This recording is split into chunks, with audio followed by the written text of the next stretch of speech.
大家好，我是中文讲师全美玲，非常高兴今天又和大家见面了。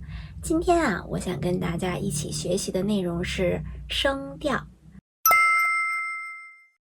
之前我介绍过了，汉语拼音是由声母、韵母和声调组成的。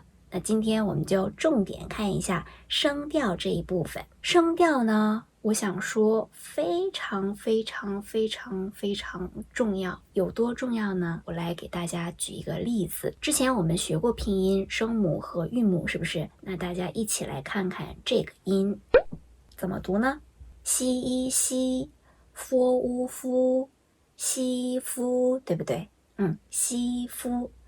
那我现在就要加上声调。第一个呢是西服，分别是一声、二声，西服，然后再加一个声调，媳妇，媳妇是二声、四声。大家，西服第一个是养母的意思，媳妇二声、四声是阿内的意思。怎么样？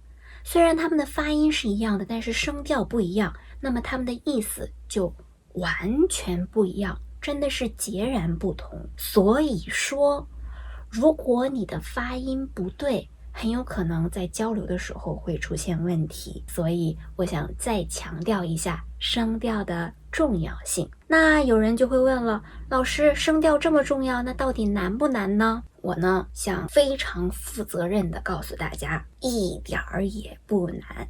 我们可以一起看一下汉语里面的声调有4个，分别是一声、二声、三声、四声。先让我们一起看看他们是怎么写的，大家一起看一下屏幕。一声一个横杠，是不是？二声向上滑，三声像一个对号，四声下斜线。四声。好的，那我们看看它的读音是什么样子的。我们拿啊这个音举例子啊，一声是啊，它发音不难，但是大家一定要注意一点，它的音非常的高，不是啊，是啊。虽然它是一声，但是它的音是最高的，好吧？好，看看二声。二声呢是啊，大家可以跟我一起读一读啊。我们在平时感觉到疑惑的时候，就会说啊，什么情况？啊，什么情况？韩语里面也很相似，对不对？왜？再看看三声，三声是它是下沉到最低点，然后把喉咙锁住，再提上去，好的，这是三声。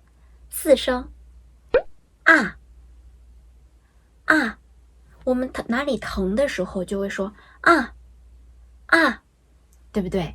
而且生气的时候也可以说太烦了对吧？其实有好多人在学习汉语的时候会跟我说，老师，四声好难呀。我特别想告诉大家，四声一点都不难，特别是会韩语的话，真的是一点都不难。我可以告诉大家怎么样去非常简单的理解这个四声的发音。大家可以把四声想象成韩语里面的된소리，什么意思呢？我举个例子，大家在看电视剧或者是以前看中国电影的时候，可能会听到这个词，就是大哥，对不对？那我们看哒这个发音，哒一声，相应的是韩语里面的哒，发音很像，但是不一样啊。汉语里面的哒，它的音比哒要高，哒哒哒哒，哒。然后四声我们看一下，汉语里面的发音呢是大大，那大家就可以想象成韩语里面的大大，怎么样？四声大，韩语里面的大一样的，怎么样？是不是非常简单？再举一个例子，嘶这个音，嘶嘶一声啊，嘶，跟韩语里面的嘶很像，嘶嘶很像啊，不是一样，嘶嘶嘶嘶，看看四声，汉语呢是四四，韩语里面是四四，怎么样？是不是非常简单？四声一点儿不难，大家可以给身边的朋友也用同样的方法告诉他们这个四声是非常简单的，好吗？我不知道有没有别的老师也这样讲，我觉得自己简直就是一个天才。不好意思啊，开个玩笑，主要是为了方便大家的理解，这样的话大家会不会有一个非常深刻的印象呢？那接下来啊，我们再说一个轻声。轻声是什么呢？轻声啊是发音比较短、比较轻的音，比较短、比较轻的音，轻声。那我们接下来要注意的就是这个轻声在1、2、3、4声后面的时候，它的一个音高。来，我们举个例子啊，一声轻声的时候，说吧，说吧，说吧，这个轻声很低，很短，很轻，对不对？说吧，说吧。好，再看看二声轻声的时候，二声轻声呢，我们举个什么样的例子呢？什么，什么，什么，什么，怎么样？有点感觉了吗？什么，什么。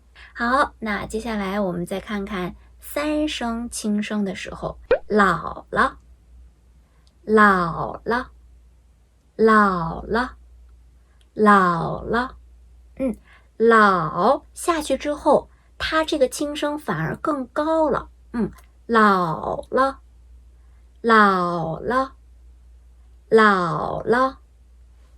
好，再看一下四声轻声的时候，爸爸，爸爸，爸爸，爸爸，比最低的音还要低，爸爸，爸爸，爸爸，怎么样？有感觉了吗？